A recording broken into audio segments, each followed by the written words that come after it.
d'abord, le site, en termes de langue, vous n'aurez pas trop le choix. Nous, on va rester sur anglais.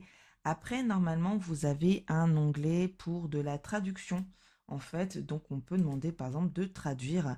Et là, c'est beaucoup plus facile, d'accord? Donc, pour l'instant, je vais le passer en anglais. Si jamais vous comprenez pas, faites un petit peu cette astuce. Comme ça sera plus simple pour tout le monde. Donc, j'affiche l'original et du coup, je vais me créer un compte puisque je n'en ai pas actuellement. Alors, bien sûr, on va être obligé d'être d'accord avec les termes d'utilisation et la politique, etc. et tout. Sans ça, on ne peut pas aller plus loin, donc on continue. Donc, on doit laisser notre email. Alors, moi, je vais le faire sur Sunnysite. Je me mets un petit mot de passe. Donc, bien sûr, je vous montre pas ce que c'est, hein. C'est confidentiel. Je retente du coup mon mot de passe. Et normalement, je prouve bien que je suis un humain. Donc voilà. J'ai mis un petit peu de temps avant de comprendre, hein. C'est bizarre leur truc quand même, hein. Voilà. Et donc, du coup, je vais pouvoir me créer un compte. Maintenant, en fait, j'ai eu un code de confirmation. Donc, pour éviter de quitter et de revenir à chaque fois par rapport à la vidéo, je vais juste regarder hein, sur mon téléphone. OK? Donc, du coup, effectivement, j'ai reçu un code de confirmation que je vais rentrer. Hein. Donc, à vous de faire de même quand vous serez à du coup cette étape. Mon compte, il est bien créé. Donc, du coup, je vais pouvoir directement me connecter hein, avec ce que j'ai rentré précédemment. Donc, pour l'instant, c'est comme d'habitude, hein, comme tous les sites d'inscription. Ça renforce la sécurité, etc. d'un mot de passe et tout. Il faut installer une application et tout. Pour l'instant, j'ai pas envie. Donc, je vais dire non. On verra bien ce que ça implique. Mais pour l'instant, on va faire le plus simple. Donc, voilà, il nous montre un petit peu du coup, la page d'accueil. Il faut tout écrire. Donc, pareil, l'assurance de voyage, etc. et tout. Ça, en fait, moi, dans la N26, j'ai déjà des choses d'assurance. Je vais prendre une assurance santé, donc je pense pas voilà, utiliser ça. Il y a des guides qui, en partenariat avec le JNTO, donc c'est assez connu, hein, c'est un organisme un peu comme l'Office du tourisme, mais qui font des choses par rapport au Japon, et aussi en cas de catastrophe naturelle, donc ça sera intéressant de regarder juste après. Donc nous, on s'intéresse ici, il faut qu'en fait, normalement, vous avez votre passeport et votre billet d'avion. Alors, avant de poursuivre, juste une chose, faut savoir que c'est des données confidentielles, donc bien sûr, là, je tourne une vidéo, je vais pré-remplir, mais pas avec mon identité propre, d'accord? Pour que vous puissiez voir comment on remplit, mais c'est avec vos données, d'accord? Bien sûr, à chaque fois que je vais passer une étape, j'en mettrai vraiment mes vraies coordonnées pour la douane japonaise. Mais en tout cas, par mesure de sécurité, on est sur Internet, il faut faire attention à tout ça. Donc, vous ne verrez pas de choses qui puissent m'identifier et c'est normal, ne soyez pas étonnés. Je rebascule juste 5 secondes parce que voilà, tout le monde n'est pas anglophone, donc je pense que ça peut être intéressant. Donc, enregistrer les détails. Après l'inscription, on peut passer à la section enregistrer, etc. Donc, vos coordonnées et les personnes qui voyagent avec vous. Il faut bien faire attention. Avez-vous un passeport délivré par le gouvernement japonais? Donc, nous, c'est non. Je rebascule pour que vous puissiez voir qu'est-ce que ça donne quand c'est en anglais. Donc, vous dites bien no. OK. Donc, on va regarder un petit peu ce qu'ils disent justement par rapport quand on dit non. Vivez-vous au Japon ou allez-vous entrer au Japon avec une situation de retour spéciale? Nous, on n'a pas de visa. Hein, du coup, on est toujours dans cette catégorie du non. Utilisez-vous le code QR tax-free? Moi, je pense pas. En fait, le truc, c'est que comme j'ai refait mon passeport, oui, il y a bien du coup ma photo sur mon passeport, etc. Mais les seules fois où je l'étais, en tout cas, c'était pas sous cette forme-là avec des codes QR. Je sais que ça a le vent en poupe, mais je suis pas forcément fan de ça. Donc, et quand j'étais en visa, en fait, je ne pouvais pas détaxer, donc j'avais gardé tous les tickets, j'ai dû tout jeter. Donc, du coup, je vais dire non aussi. Après, ça veut pas dire qu'on peut pas changer, hein. Vous pouvez modifier cette option ultérieurement. Donc, si on regarde, on affiche, donc, on n'a pas de passeport japonais, on n'a pas de visa et on n'utilise pas le tax-free QR code. Ok, pour le moment, c'est comme ça. On a deux possibilités. Pareil. Pour le passeport, soit on peut l'enregistrer avec la caméra, soit on entre les informations soi-même. Ils disent que c'est plus recommandé par, bien sûr, une capture, un scanner, etc. Parce que pour eux, c'est plus simple. Il y a moins de marge d'erreur. Est-ce qu'on entre, etc. Franchement, je suis curieuse. Donc, pour l'instant, on va dire qu'on veut scanner. On verra bien. Comment scanner votre passeport avec l'appareil photo? Préparez votre passeport, ouvrez votre passeport à la page, assurez qu'on voit bien tout ça, hein. On va dire que c'est le petit rituel. Après, le plus difficile, c'est qu'il faut éviter les doigts, les reflets, ce genre de choses, etc. Donc, on va voir si on y arrive. Ils disent que je peux pas. Bon, bah du coup, ça va être traditionnel. Mon ordinateur me le permet pas. Comme ça permet de voir aussi quand ça marche. Quand ça marche pas, donc on va retourner. Du coup, à entrer les informations par soi-même, c'est pas plus mal, c'est pas grave. Donc, il y a plein d'informations super sensibles, d'accord? Mais on va faire juste, on va expliquer, d'accord, étape par étape. Je peux le rebasculer en français pour que ça soit plus simple, comme je vous l'ai dit. Donc, il y a le numéro de passeport, donc pareil, c'est confidentiel. Le nom de famille, le ou les prénoms, la nationalité ou citoyenneté, hein, il y a une différence. Donc voilà, la date de naissance, la date d'expiration du passeport. Ensuite, on doit dire justement qu'est-ce qu'on fait dans la vie, notre adresse en fait, d'abord le pays et ensuite l'adresse, enfin le nom de la ville. Ok? Donc je vais remplir ça. On va faire comme les exemples. Voilà. Donc, mon nom de famille, Saïd. Prénom, Sony. Je mets tout en majuscule, comme ça, voilà. Là, on va aller chercher, attendez un instant, on va aller chercher France. La date de naissance, pour l'instant, je suis assez âgée, je vais laisser ça. La date d'expiration du passeport, c'est pareil. On va mettre, par exemple, que ça expire le 24/09 2024. D'accord. Alors non, hein, il faut vraiment que la date du passeport, en fait, est au-delà de 6 mois, sinon vous aurez des problèmes.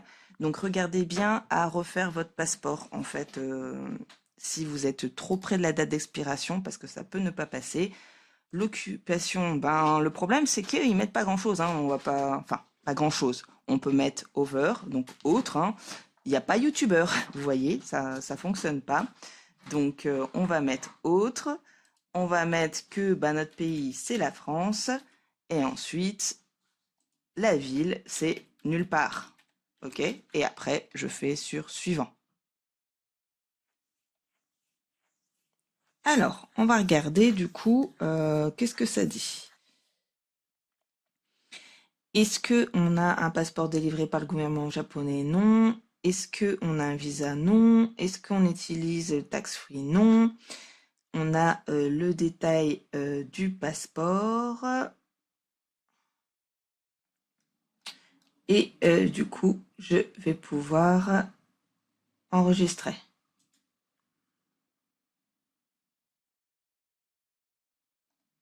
Donc, est-ce qu'on a un visa pour entrer dans le Japon? La réponse est non. Donc, vous voulez vérifier si vous avez besoin d'un visa pour entrer au Japon, vérifier les exigences en matière de visa, etc. Il faut aller sur le ministère des Affaires étrangères. Mais la France a un partenariat en fait avec le Japon. Donc en fait, vous n'avez pas besoin d'avoir un visa tant que vous êtes touriste et rester sur le territoire 90 jours, c'est-à-dire 3 mois. Donc je retourne ici, je fais faire Back to Home. Voilà, mes détails sont bien enregistrés. Par contre, j'ai pas les détails par rapport à ma famille. Donc je vais cliquer dessus. Donc on peut ajouter des personnes en fait, jusqu'à 10 personnes quand même. Donc pour une grande famille, ça va, il y a de la place. Voilà, ce qui est bien, c'est qu'on peut regrouper, donc ça c'est vraiment cool. Et c'est un seul document d'immatriculation requis par personne. Donc je vais faire ajouter. Donc moi je pars avec quelqu'un de ma famille. Donc hop, je continue. Bah, je vais entrer les informations parce que là la personne n'est pas avec moi, mais j'ai toutes les informations. C'est moi qui organise le voyage. Donc du coup voilà, c'est plus facile parce que ben, c'est un pays que je connais. Et c'est moi qui vais servir de guide. Donc du coup, pareil, je vais rentrer ces informations. Donc on retourne à la page en fait avec toutes les personnes. Ok, donc là, j'en suis arrivée, j'ai une personne d'enregistrer, donc c'est parfait. Donc on doit normalement enregistrer une entrée et une sortie, j'imagine. Donc enregistrer l'entrée, le retour prévu. Donc là, on a le choix entre procéder à l'inscription sans copier les données ou copier les détails de la demande de visa. Bah, on n'a pas de visa, donc du coup, nous, c'est la deuxième option. Donc je remets. Donc en fait, c'est soit on copie en fait justement le détail du visa, soit on continue sans copier. Mais nous, on n'a pas de visa puisqu'on est français.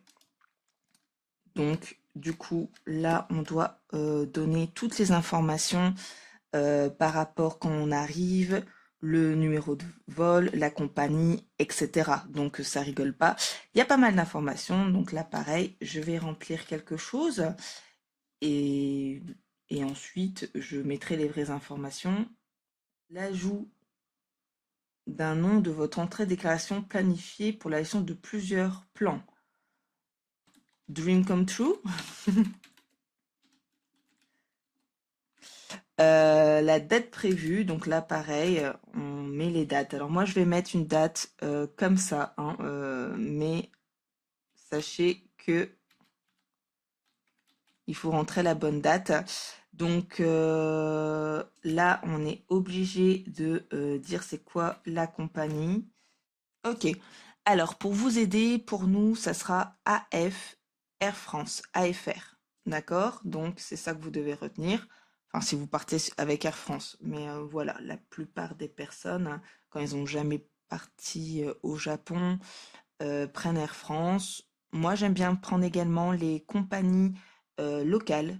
J'ai déjà volé avec Japan Airlines, j'en garde un très bon souvenir, et ANA. Ça s'était bien passé, par contre, c'était que des avions, des vols internes. Je pourrais en témoigner ultérieurement, hein. C'était un peu plus compliqué avec Anna. Et en même temps, je faisais la transition de ville et c'était au moment de 2020. Donc vous savez qu'avec le Covid, c'était un petit peu compliqué. Donc tout ça a compté, mais je pourrais vous expliquer un petit peu l'expérience que j'ai eue, le ressenti que j'ai eu pour les compagnies. Là, j'ai pas sélectionné parce qu'en fait, c'était juste hors de prix. Ça pouvait varier, en sachant que j'ai pris mes billets un an à l'avance. Rien qu'avec la plus chère, c'était Anna de mémoire, où là, on était vers les 5000, 6000 aller-retour. Avec Japan Airlines, on était vers les 4000, et donc du coup, avec Air France, j'ai pu partir à peu près pour 1 500 € en vol direct, en passant par Paris. Donc du coup, voilà, c'est ça qui a fait qu'on voyage avec Air France. Mais c'est la première compagnie que j'ai pris quand je suis partie adolescente. Donc je connais, ça va. Après, en termes de service, je dirais qu'il y a des compagnies qui se valent et même qu'ils ont un bon rapport avec justement ceux qui embarquent en fait, hein. J'ai pas trop de reproches à leur faire, hein, par rapport à la France pour le coup. Juste que ça a été compliqué pour se faire rembourser en temps de Covid, mais ça c'est une autre histoire et je vais pas vous la conter aujourd'hui. Là pour l'instant vous êtes sur le tutoriel, on avance. Donc le numéro de vol, hein, donc là pareil, je vais mettre des chiffres, etc. Et le point d'embarquement, ben là, on doit choisir et ça va être Paris pour mon cas. D'accord? Donc, une fois qu'on a fait tout ça, eh ben, on peut valider. OK? Ah, ce que je vous ai pas dit, date d'arrivée au Japon. Il faut bien faire attention, surtout si vous avez un décalage. En fait, entre, par exemple, moi, je décolle la veille parce que je fais un vol de nuit et j'atterris le lendemain. Donc, sur vraiment l'arrivée, ils disent bien au Japon, donc mettez bien la date où vous atterrissez au Japon, en fait, hein. Vous trompez pas, comme ça, la douane, elle sait où vous en êtes.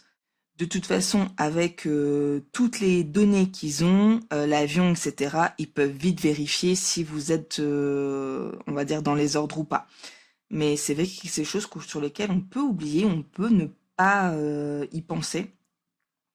Donc vraiment, mettez la date où vous arrivez sur le territoire japonais, j'insiste, c'est vraiment important pour le coup. Vous pouvez le trouver sur votre billet, hein. Ça commence aussi par AF. Donc là, comme on a déjà mis, en fait, vous devez juste mettre sur votre billet, il y a 4 chiffres après le AF, donc après vol, flight, ok? Cherchez ce numéro, c'est super important. Donc une fois que vous avez du coup rempli par rapport à votre vol, on va vous demander où vous logez. Donc là, c'est pareil, c'est super important. Quand vous atterrissez dans un pays, généralement, je déconseille comme première adresse de prendre du Airbnb. Parce que même si on va dire que c'est régulé, le fait que ça soit pas quelque chose que la douane ou l'immigration peut faire des vérifications, ça va être compliqué pour eux. Donc, prenez 1 à 2 nuits dans un hôtel pour avoir une vraie adresse. Comme ça, s'ils téléphonent à l'hôtel, ils vont dire oui, oui, on a bien la réservation de Madame Sunnyside, etc. C'est important de le faire, d'accord, pour éviter des ennuis. Si vous n'avez pas d'adresse, ça m'est déjà arrivé de loger chez des personnes. Parfois, ils doivent du coup soit venir vous chercher, remettre un papier comme quoi ils vous hébergent, peut-être à titre gratuit, etc. et tout, mais c'est toute une procédure. Et ne partez vraiment pas sans adresse. J'insiste parce qu'une fois ça m'est arrivé, je suis partie parce que j'étais hébergée chez ma petite japonaise qu'on avait accueillie en famille d'accueil et malheureusement, elle m'a dit qu'elle venait me chercher en fait à l'aéroport. Mon avion il y a eu du retard, elle a dû attendre 3 heures et j'étais bloquée à la douane parce qu'elle ne m'avait pas donné son adresse, elle m'avait dit juste Tokyo. Donc j'ai vraiment eu peur. Pour le coup, le service territorial aurait pu me remettre dans l'avion et j'aurais dû repartir sans mettre les pieds sur le territoire japonais en repayant un billet, hein, donc super cher à l'époque parce que justement j'avais pas cette information. Donc ça c'est capital.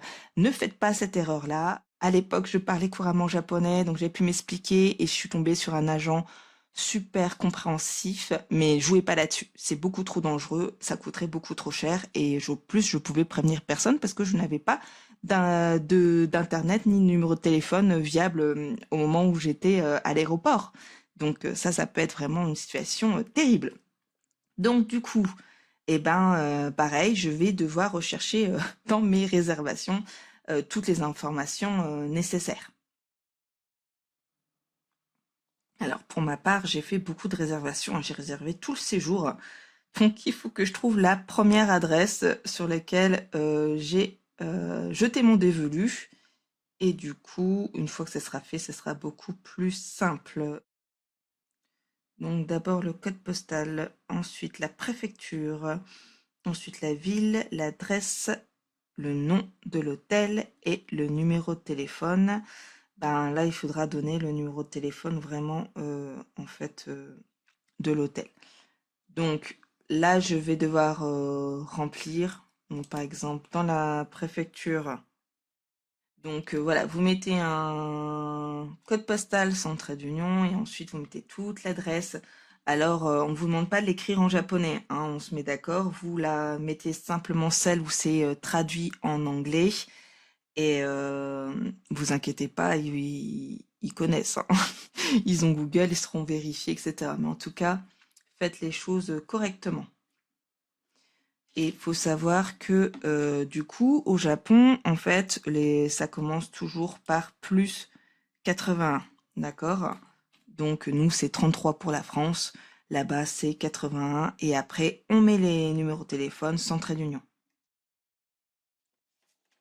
Alors, ensuite, en fait, ce qui se passe, c'est que ils me font un récapitulatif de moi et les membres qui voyagent avec moi. Et en fait, j'ai juste à confirmer.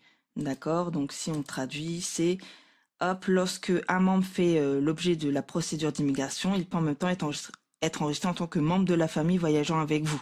Les procédures d'entrée et de retour sont traitées une personne à la fois. Un seul document d'immigration est requis par personne. Donc là, je vais faire, effectivement, je confirme les saisies. Donc, il y a toujours un petit récapitulatif, hein. Donc, on a effectivement le nom qu'on a donné à notre voyage, la date, la compagnie, le numéro de vol, le point d'embarquement, hein, la ville de départ. Ensuite, là où on va loger les premières nuits, donc le code postal, la ville, euh, enfin c'est découpé par quartier, hein, donc le quartier, dans la ville, l'adresse, le nom de l'hôtel, le numéro de l'hôtel et les personnes qui voyagent avec nous.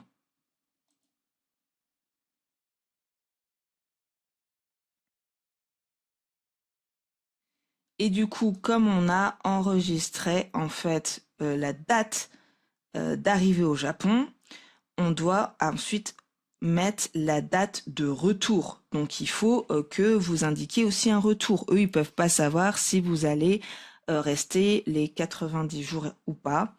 Donc il faut vraiment faire en deux étapes, hein. On planifie l'entrée, on planifie le retour. Donc c'est reparti, hein, hop. Là, on peut pas vraiment copier les détails parce que, comment dire, je m'explique. Si on repart, en fait, du coup, du Japon, bah, l'adresse du lieu du logement n'est pas forcément la même, c'est pas la même ville, etc. Donc moi, je vous conseille de dire non, non, on copie pas, on recommence la procédure et vous prenez pas là-dessus, d'accord? Donc, bah là, on va lui, pareil, lui donner go home, un retour à la maison, d'accord? Donc là, pareil, on rechoisit une date, donc on va dire que je rentre à cette date-là. Pareil, donc là, on recommence, on cherche AF pour justement Air France. On regarde sur son petit bon, et là, notre point d'embarquement, bah, c'est Tokyo. Voilà, donc à peu près, et puis on recommence, et ensuite on met Next. Donc je confirme tout pour le retour. Et c'est rentré, donc pas pareil. Donc on repart. Et normalement, tout est bon.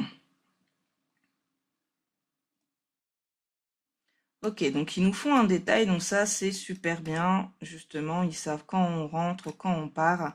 Donc normalement, tout est bon là-dessus. Après, on a, comme je vous ai dit, donc la préparation pour les taxes, les procédures. Euh, j'ai pas l'impression que je peux créer. Faudra que je vois. Je sais pas du tout comment ça se passe. Je vais pas vous mentir. Là, comme j'ai pas enregistré ma photo, j'y arrive pas avec mon écran. Au pire, quand je serai à l'aéroport, je poserai la question. Comment ça se passe? Parce que j'ai jamais eu. Donc au pire, ils rajouteront quelque chose si je leur montre. Ensuite, par rapport à l'assurance, avez-vous une assurance voyage à l'étranger? Je dirais oui. Coliformicolo, oui. Mais ça, il faut d'abord que je souscrive. En fait, pour l'instant, je ne l'ai pas encore fait. Donc, je reviendrai sur cette page pour le faire. Mais oui, je vous encourage grandement à prendre une assurance voyage à l'étranger et pas forcément qu'avec la carte de crédit. Alors, pour les cartes Gold, il paraît que c'est suffisant, mais il faut faire attention entre assurance santé et assistance. Ce n'est pas du tout la même chose. Et pour justement les frais médicaux élevés, moi je vais vous montrer dans un prochain tutoriel pourquoi je souscris du coup à ACS. J'étais partie avec eux pendant mon PVT. Et pour le Japon, au minimum, la franchise ou le palier, ce genre de choses, il y a trois contrats qu'on peut souscrire. Pour le Japon, il faut prendre au minimum 300 000 euros. Ne prenez pas le 150 000 et le 500 000, c'est plus pour le Canada, il me semble. Mais du coup, là, pour l'instant, je ne préfère pas cliquer puisque je n'ai pas encore fait les démarches. Donc, mettez à jour quand c'est nécessaire. On peut cliquer, hein, comme je vous ai dit, sur différentes choses. Donc là, ils pourront du coup nous dire comment ça se passe, installer peut-être justement, ça peut être utile justement, les codes QR, etc. Donc ça, je garde la page ouverte. Pareil sur les guides officiels, etc. Donc ça, n'hésitez pas, hop, à aller faire un tour. Mais en tout cas, pour la procédure Visite Japan Web, n'hésitez pas si vous avez des questions, s'il y a des choses qui vous sont pas claires, ou je vous ferai des retours hein, si ça s'est passé rapidement, si c'était simple d'accès, ou si j'ai eu des difficultés, si j'ai mal rentré quelque chose. Hein, on n'est pas à l'abri, hein, l'erreur est humaine. Mais en tout cas, j'ai fait ce qu'il fallait, je pense, pour pouvoir voyager sereine. Alors quand vous êtes sur la page principale, je trouve que c'est pas forcément bien indiqué dans le sens où une fois qu'on a rempli ça, on a l'impression qu'on a terminé en fait la procédure de la douane. Mais en fait pas du tout. Faites attention. En fait, il faut cliquer ici. Ensuite, vous voyez, vous avez le nom justement des informations du plan. Donc là, on sélectionne la date de départ.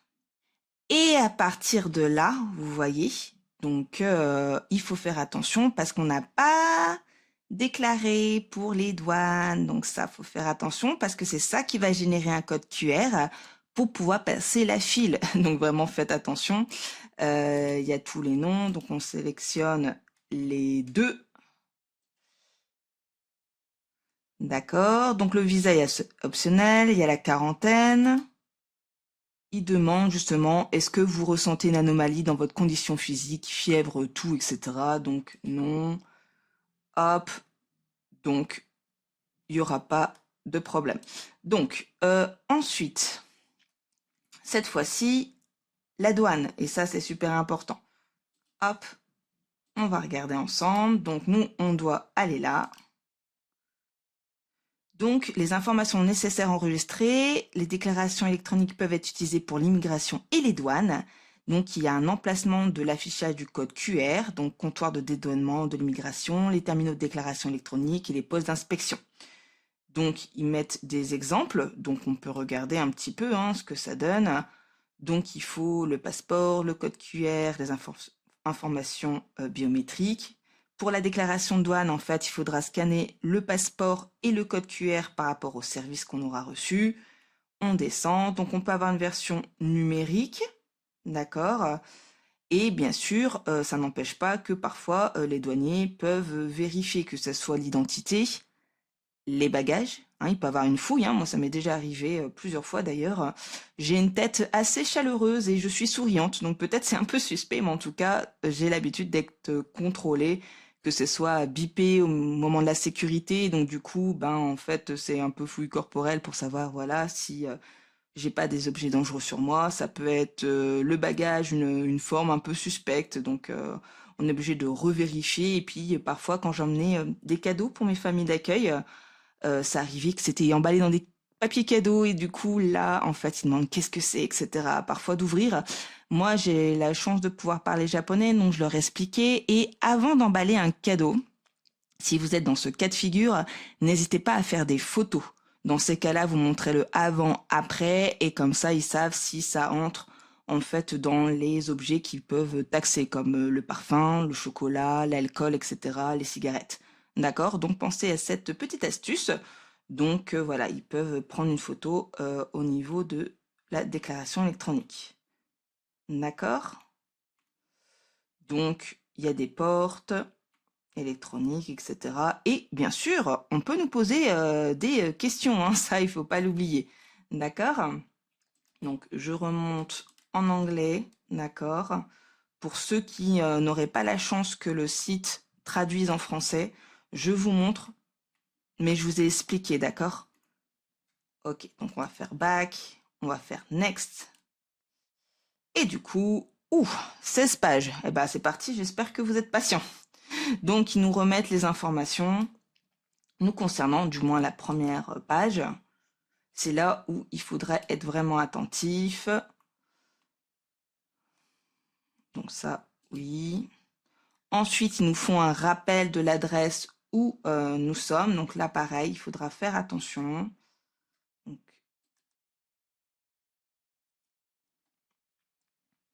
Bon, bah voilà, du coup, là, d'autres informations, c'est intéressant, en tout cas pour moi. Donc, le but de la visite. Donc, il nous rappelle qu'il faut être vraiment prudent sur la durée du séjour, d'accord? Donc, 90 jours au maximum ou moins, d'accord? Le tourisme, les affaires, la visite d'un parent. Donc, nous, c'est juste tourisme, ok? Du coup, moi, c'est à peu près 3 semaines. Donc, voilà, c'est ce qu'on indique. Et on dit next. Donc là, ça nous traduit.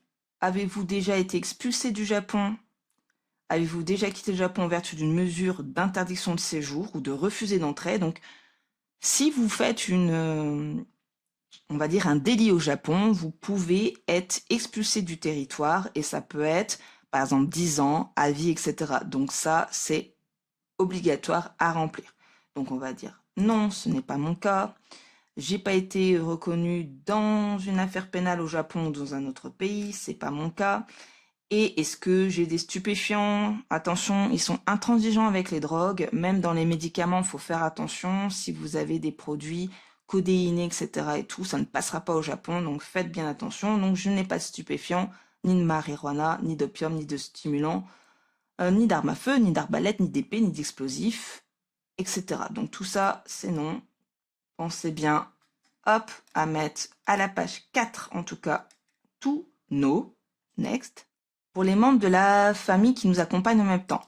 Déclarez-vous en même temps les effets personnels accompagnés et les articles non accompagnés pour les membres de la famille qui vous accompagnent. Donc, si vous déclarez pour les membres de la famille qui vous accompagnent en même temps, l'inscription de la déclaration des articles accompagnés des articles non accompagnés des membres de la famille vous accompagne peut être omis. Si la déclaration d'un membre de famille qui a déjà été signée, elle sera écrasée. Donc oui, je déclare en même temps. Alors, un petit rappel. Donc là, c'est qu'est-ce qu'on va emmener sur le territoire japonais. Les articles interdits. On fait un petit rappel, donc tout ce que j'ai dit, stupéfiants, drogue, etc. Les armes à feu, c'est interdit. Les explosifs ou les matériaux d'art chimique aussi. Les pièces de monnaie, billets contrefaits. D'accord? Vous avez le droit de prendre de l'argent avec vous par rapport aux douanes. Il y a une limite avant déclaration, c'est si vous emmenez moins, normalement 2 têtes de mémoire, si je me rappelle bien, moins de 10 000 euros, vous n'êtes pas obligé de les déclarer. À partir de 10 000 euros, vous êtes obligé. Attention, moi, ça m'est arrivé, alors pas pour une somme de 10 000 euros, mais en tout cas, au moment du Covid, j'ai voulu repartir avec mes salaires de mon entreprise japonaise, donc j'avais réussi à trouver un bureau de change ouvert en temps de Covid. Donc, il m'avait donné des liasses et je l'avais mis sur moi au moment où on m'a tâté par rapport à la porte de sécurité. On s'est rendu compte qu'il y avait de l'argent et ils ont tout recompté. Donc, ça prend un temps fou. Ça va, les gens de la sécurité, ils étaient hilars, etc. J'ai pu m'expliquer, mais c'est vrai, faites attention par rapport à ça. Ensuite, le matériel obscène ou immoral, en fait, ils ont tellement de choses pornographiques au Japon que c'est interdit d'y emmener des choses, en fait, de son propre pays. Et franchement, vous n'en aurez pas besoin. Vous avez tout ce qu'il faut si vous le souhaitez sur place. Pour les articles qui portent atteinte aux droits d'auteur, donc les brevets, les modèles, les marques, les droits d'auteur, etc. Nous, on n'a rien de tout ça, donc ça sera non. Donc là, il y a des restrictions. Donc pareil, on va regarder ensemble ce que ça donne. Donc on n'a pas le droit de faire des fusils de chasse, air comprimé, épée. Attention, pas d'animaux ni de plantes menacées. Vous n'avez pas le droit non plus de ramener des graines pour faire pousser des choses et même de ramener des plantes exotiques du Japon, etc. Ça sera interdit. Donc il faut vraiment faire attention. Les produits à base de viande, même les saucissons, les trucs sous vide, ça peut vous être dérobé. Par contre, normalement, dans les boîtes de conservation, ils laissent passer. Donc voilà, faire attention, pas de fruits et légumes. Voilà, ce genre de choses. Hein. Donc tout ça, je dis non, non, vous avez bien vu, y compris les saucisses. Donc non, non, je n'ai pas de ça. On n'a pas à la base de vivant, d'accord? Est-ce qu'on va ramener de l'or au Japon? Est-ce qu'on est le roi des pirates? Est-ce que vous allez prendre des lingots d'or avec vous? Je ne savais pas qu'on pouvait emmener de l'or. Il faut les déclarer à la douane, quel que soit le poids. Bon, je ne suis pas dans ce cas de figure, désolée, je n'ai pas de lingot. Donc, pour chaque personne, on a une liste. On a le droit de prendre 3 bouteilles de 760 millilitres. En fait, c'est des demi-bouteilles. Et il faut voir attention au taux d'alcool. C'est-à-dire que moi, à l'époque, pour mes familles d'accueil, j'avais pris une demi-bouteille de vin blanc et une demi-bouteille de vin rouge, qu'il faut bien sûr bien protéger pour pas que ça éclate lors du transport et que vous avez du vin partout. Donc, faire bien attention à ça. Pour les fumeurs, moi, ce n'est pas mon cas.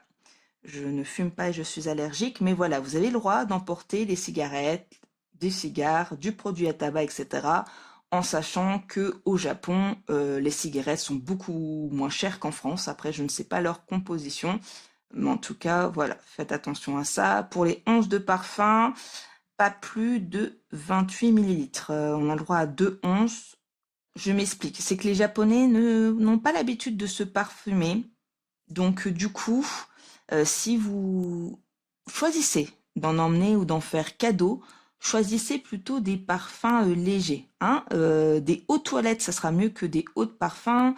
Je suggère aussi de prendre des choses assez florales, assez légères, qui s'effacent en fait dans le temps, parce que les Japonais n'ont pas du tout l'habitude. Et en plus, les Français, on a la réputation que on se met du parfum pour camoufler le fait qu'on se lave pas.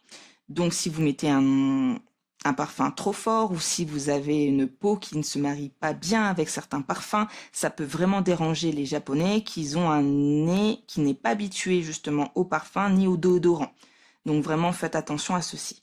Les articles dont la valeur totale sur le marché étranger n'excède pas 200 000 yens. Donc, si vous prenez des cadeaux, ça ne doit pas dépasser. Donc, je vais convertir parce que pour le coup, je ne sais plus. Au cours actuel, hein, j'ai regardé, ça fait, faut pas emmener plus de 1259 euros. On va dire n'emmener pas plus d'un SMIC, un petit peu moins. Il n'y a pas d'exonération de droits pour les boissons alcoolisées et les produits à tabac pour les moins de 20 ans. Attention, on est majeur au Japon à 20 ans, d'accord.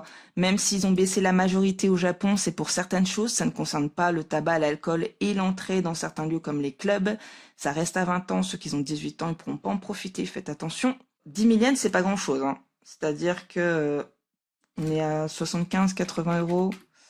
Oh, ça a baissé. C'est vrai que on est à 62. Faut pas que ça dépasse 62 euros.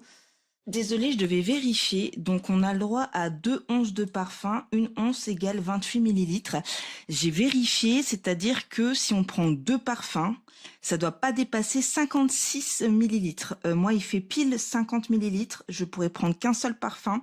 J'ai choisi du coup la petite robe noire. Donc, j'espère qu'il va pas se faire confisquer. Mais en tout cas, je ne peux plus prendre de parfum avec moi. Si vous pouvez essayer, alors je sais que ça se fait dans les coffrets, c'est que vous avez vraiment des petits parfums de voyage, vous pouvez glisser ça dans votre sac, c'est pas mal du tout pour la quantité. Par contre, je ne sais pas si ça va tenir pour 3 semaines. Mais en tout cas, voilà, faites un petit peu attention à ça, j'ai vérifié. Oui, je vais dire que j'introduis pour la once de parfum, c'est tout. Pour moi. Marchandises commerciales ou échantillons. Les marchandises commerciales et les échantillons sont soumis à des droits de douane puisqu'ils ne sont pas fournis pour un usage personnel. De plus, en fonction de là, vous pouvez non, en fait, moi, c'est vraiment pur usage personnel. C'est mon parfum que je vais utiliser, donc je ne suis pas là pour vendre. Allez-vous introduire les produits suivants au Japon? Tous les articles que quelqu'un d'autre vous a demandé d'apporter au Japon. Sacs, tels que les valises, les conteneurs similaires, les articles que quelqu'un d'autre vous a donnés sans vous indiquer la raison. Alors oui, faites bien attention. Au Japon, quelquefois, il y a des personnes qui disent « Ah, j'ai oublié tel truc au Japon, est-ce que quelqu'un peut le prendre dans sa valise ?» Ou si vous m'achetez ça et que vous me le ramenez, je vous rembourserai, etc. Ou les gens vont vous confier des choses, faites attention à ça parce que vous vous engagez. En fait, soit vous connaissez vraiment la personne et vous pouvez lui rendre ce service-là.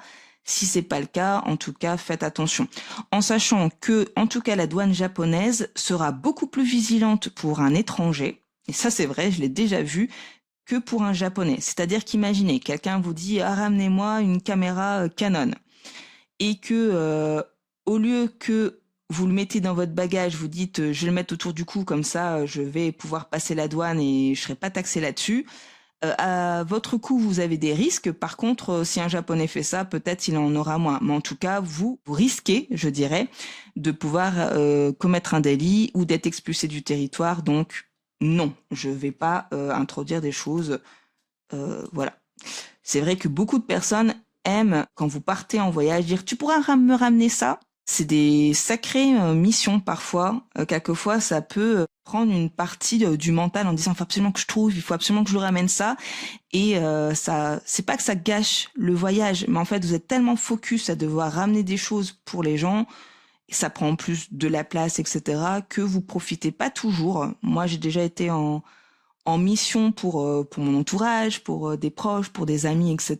Mais c'est pas forcément quelque chose que je recommande, en tout cas. C'est soit c'est votre intention, vous dites ah j'ai envie de faire plaisir et je sais comment faire plaisir à la personne, mais les personnes qui vous disent ramène-moi ça, ça, ça, ça, ça, bon, vous êtes normalement pas là pour ça, d'accord?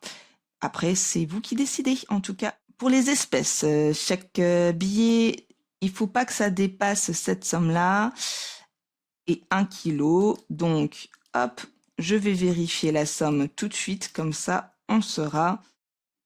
Oui, voilà, il faut pas prendre sur soi plus de 6 300 euros. Donc, c'est pas mon cas.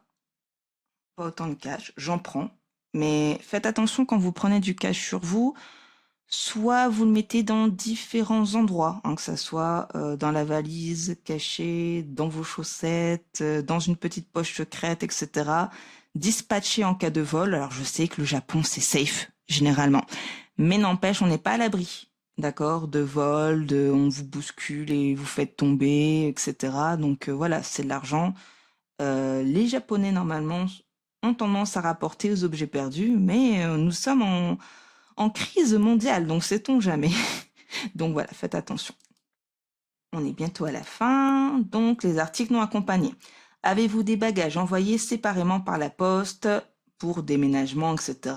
Non, c'est pas mon cas. Donc là, les mesures sont pas du tout pareilles, donc faites bien attention. En tout cas, respectez bien, ok? Donc combien de bouteilles? Les cigarettes, hein, les emballages, cigarettes à la pièce, le poids. Moi, ça me concerne pas du tout. Par contre, ici, la mesure n'est pas en millilitres, mais bien en ose. Donc, il faut bien sélectionner. Non, je vais mettre 2 oses. Oui, par exemple, il disait 1 ose, c'est 28, donc 2 oses. Comme ça, ça dépasse pas. Pardon. Donc, bien faire attention. Donc, je mets 2 mesures. Je prends qu'une bouteille, ça ne doit pas dépasser 56. Donc, normalement, ça passe. Et c'est une eau de toilette de Guerlain. Allez. Donc, next. Veuillez remplir les champs ci-dessous pour les effets personnels portés dans le pays. Jusqu'à 8 articles peuvent être saisis. Si les articles achetés ont été fournis pour un usage personnel, vous n'avez pas besoin de saisir les champs. Ok. On va juste confirmer. Hein? Voilà. Donc là, en fait, ils font un récapitulatif. Pour moi, en tout cas, j'ai au-delà de 20 ans, l'adresse pour le tourisme, 19 jours. Je prends pas ça. Oui. Non, non, non.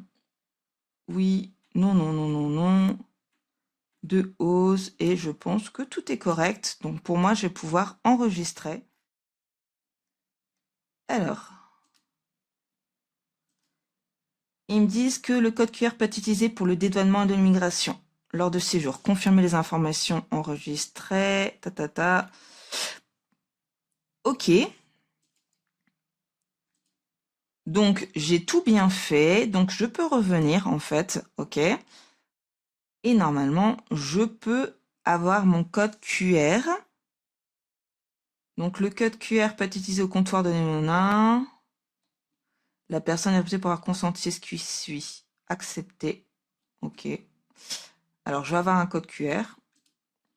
Une fois que j'aurai cliqué là-dessus. Alors je ne vais pas vous le montrer parce que c'est personnel et pareil, protection, sécurité des données, vous connaissez. Donc surtout par précaution, je dirais imprimez quand même le code QR. On ne sait jamais si vous tombez en panne en fait de batterie, si je sais pas, vous avez pas de Wi-Fi ou ce genre de choses comme ça, vous pourrez scanner à la machine. à la borne ou passer justement à l'agent, soyez vraiment vigilants. Moi, là, je l'ai fait que sur l'aller parce que je sais ce que je vais emmener. Par contre, j'ai pas enregistré et imprimé pour le retour pour le moment parce que pareil, est-ce que je vais ramener de l'alcool du Japon? Je ne sais pas. Ce sera pas de tabac, hein, je vais pas dealer. Et du coup, pareil pour le parfum ou d'autres choses. Donc, pour l'instant, je ne peux rien répondre à la procédure du retour. Il faudra aussi que je fasse la procédure. Là, en fait, le code QR était valable que pour moi. Donc, je dois refaire la procédure pour la personne qui m'accompagne. Et vous avez vu, il y a 16 pages à remplir. Donc, bien vous mettre d'accord de savoir qu'est-ce qu'elle emporte, la personne, dans ses bagages, parce que ça sera primordial pour pouvoir passer la douane sereinement, en fait. Bah, c'est tout. Merci d'avoir été attentif jusqu'au bout et faites pas comme moi. Vous pensez que vous avez terminé et que vous êtes en fait arrivé à la moitié. Hein, il faut vraiment faire la procédure jusqu'au code QR. Merci d'avoir suivi jusqu'au bout et n'hésitez pas à liker. Ça me ferait plaisir si je vous aide dans vos démarches, à partager parce que je pense que ça peut aider des gens. Hein. Tout le monde ne pense pas à le faire en amont. Vous pouvez le faire quelques jours avant votre départ. Une semaine avant, je pense que c'est pas mal. Et puis, sinon, à commenter. N'hésitez pas à me dire si ça vous est utile, si vous préférez que le tuto soit tout en français, tout en anglais. Je le ferai pas en japonais parce que le public visé, c'est quand même les personnes françaises ou francophones qui partent au Japon. Et puis, voilà, je vous dis à bientôt. Matane, domo arigatou gozaimashita. Sayonara. Vidéo, kureta arigato ne. Abonnez-vous, activez la cloche, mettez un pouce et partagez. Suivez-moi aussi sur Instagram, TikTok et Twitch. Matane!